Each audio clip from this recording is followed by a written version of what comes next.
Assalamualaikum warahmatullahi wabarakatuh. Halo, welcome to Satya Virtual English.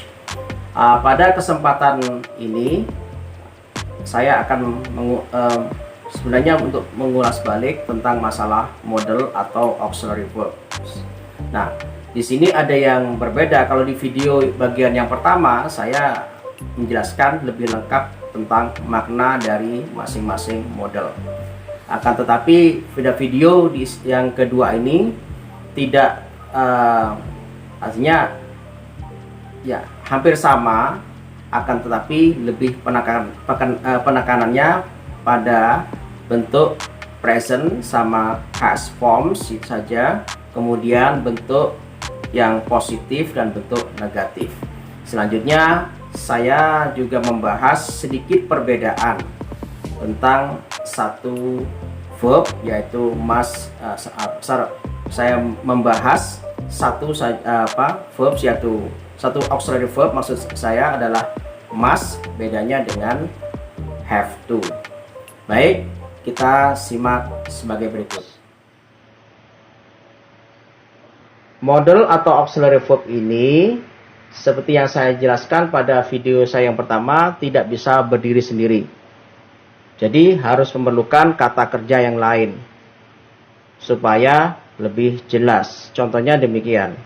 Kalau saya mengatakan I go, kemudian ada auxiliary verb atau model I can go, I will go, I must go, itu akan berbeda arti. Nah, pada kesempatan ini saya hanya akan menekankan pada present dan past form saja. Seperti apa? Nah, kita mulai saja pada pembahasan pertama, model yang pertama, yaitu can. Can ini yang saya tekankan di sini yaitu yang bermakna ability. Jadi di sini gunanya adalah present ability. Nah, present ability. Seperti apa contohnya? Ya. Saya katakan tadi present ability adalah kemampuan yang sampai saat ini masih bisa dilakukan. Contohnya sebagai berikut. The manager can solve the problem well. Manajer dapat menyelesaikan masalah dengan baik.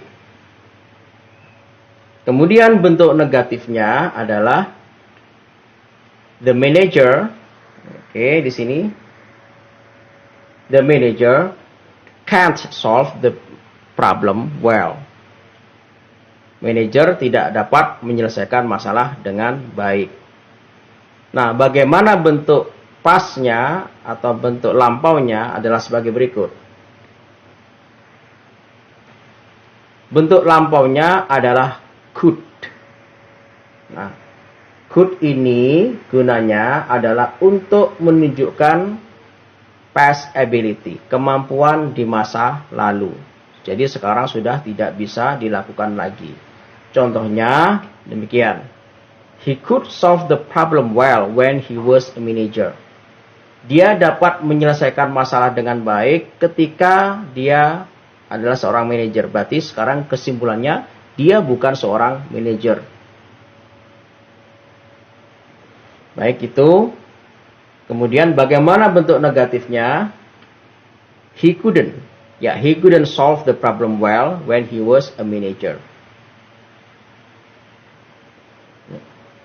Jadi ini hanya bercerita aja. Ketika masih menjadi seorang manajer, dia tidak dapat menyelesaikan masalah dengan baik. Oke, itu untuk yang could. Kemudian kita lanjut saja.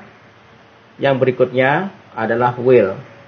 Nah, will di sini saya tekankan saja fungsinya adalah sebagai present future. Ya, present future. Oke. Contohnya sebagai berikut. The director will conduct the meeting at 9.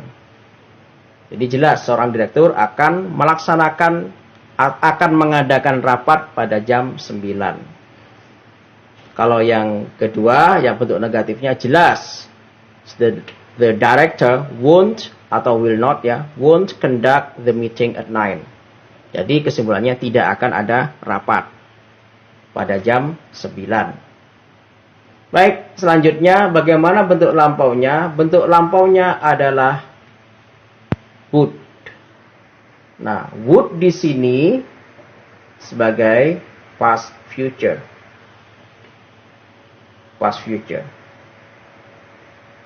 Contohnya adalah the director would conduct the meeting at 9 yesterday. Jadi pada waktu itu ya kemarin direktur akan mengadakan rapat pada jam 9. Jadi atau tidak? Nah, kemungkinan besar tidak jadi. Berbeda dengan bentuk negatifnya. Kita lihat. Actually, the director wouldn't conduct the meeting at 9 yesterday. Sebenarnya, direktur tidak akan mengadakan rapat pada jam 9 kemarin. Faktanya bagaimana kemarin? Ada rapat atau tidak? Ya, ada rapat. Ya, Pak Direktur mengadakan rapat jam 9. Walaupun sebenarnya tidak akan mengadakan rapat karena sebab kondisi akhirnya rapat diadakan. Oke, next. Tentang would. Well, kemudian adalah ya shall di sini. Di sini dulu digunakan hanya khusus ya sama untuk present future, hanya saja ini digunakan untuk subjek. I, contohnya di sini I shall conduct the meeting at 9. Ya. Selain I juga we. Nah, bentuk negatifnya saya beri contoh yang we.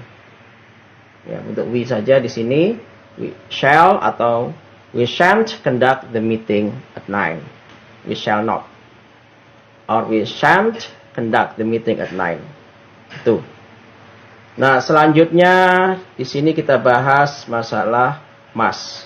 Nah, must pada video saya bagian yang pertama tentang model itu saya bahas masalah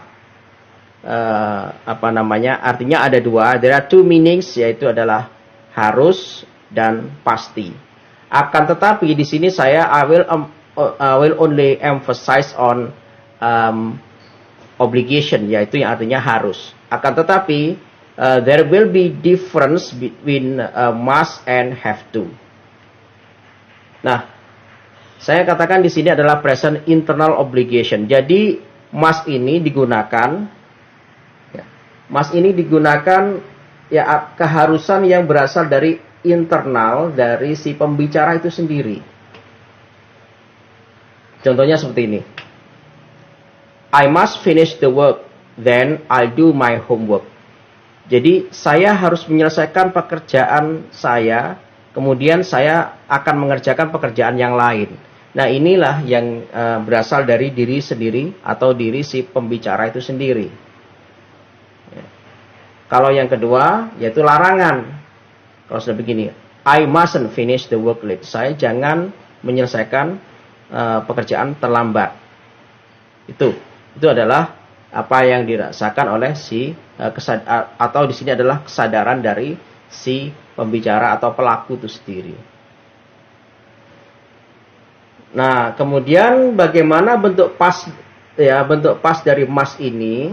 Nah, bentuk pasnya kalau must ini bentuk past tense-nya tidak bisa mengatakan I must do the work yesterday, tidak, tapi I had to do the work yesterday, gitu. Jadi must-nya nanti diganti dengan had to. Sama artinya harus, tapi bentuknya had to di sini adalah past tense. Bentuk pertamanya adalah have atau has to. Have to atau has to. Bentuk keduanya adalah had to. Ya, ini contohnya sebagai berikut. I had to finish the work, then I did my homework yesterday. Jadi tidak bisa mengatakan I must finish the work and I did my homework yesterday, tapi tidak, must-nya diganti had to, karena menceritakan masa lampau. Nah, bagaimana bentuk past tense-nya? Nah, bukan I hadn't, tidak. Bukan I hadn't to finish, tidak. Kalau must kan I mustn't finish, kan? Nah, tapi di sini bukan I hadn't to finish, bukan. Tapi I didn't have. Nah, ini. I didn't have to finish the work late. Selanjutnya, kita bahas tentang, nah ini, have atau has to. Have to atau has to maksud saya di sini. Nah, berbeda dengan must, kalau have to di sini, ya, have to di sini digunakan untuk present external obligation. Jadi ada faktor eksternal yang menyebabkan keharusan itu sendiri. Contohnya kalau seseorang tidak boleh mengikuti ujian kalau school fee atau SPP-nya belum lunas, itu adalah, jadi I have to pay the school fee. Jadi begitu. Jadi harus bayar SPP karena ada rule, ada aturan. Nah, ini contoh di sini yang saya berikan adalah I have to. Nah, ini kan saya yang pertama kan, kalau must, I must finish the work on, karena I do. Nah, kalau ini beda. I have to finish the work on time before my boss checks my work. Nah, ini ada sebuah kondisi yang menyebabkan si pembicara itu harus menyelesaikan tugasnya atau pekerjaannya. I have to finish the work on time before my boss checks my work. Nah, ini adalah keharusannya adalah faktor eksternal tadi. Nah, kalau negatifnya saya beri contoh lain. I don't have to see the doctor. Next.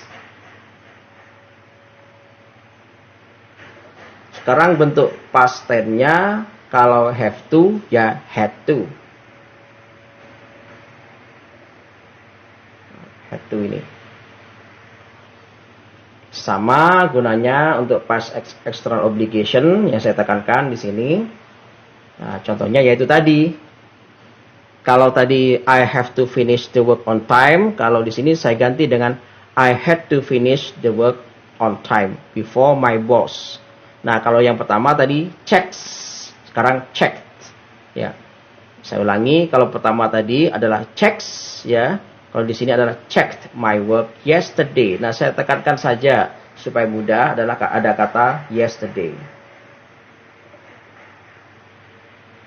Oke, yang selanjutnya sini, ya, I didn't have to see the doctor yesterday. Jadi tidak mengatakan I hadn't to see the doctor yesterday.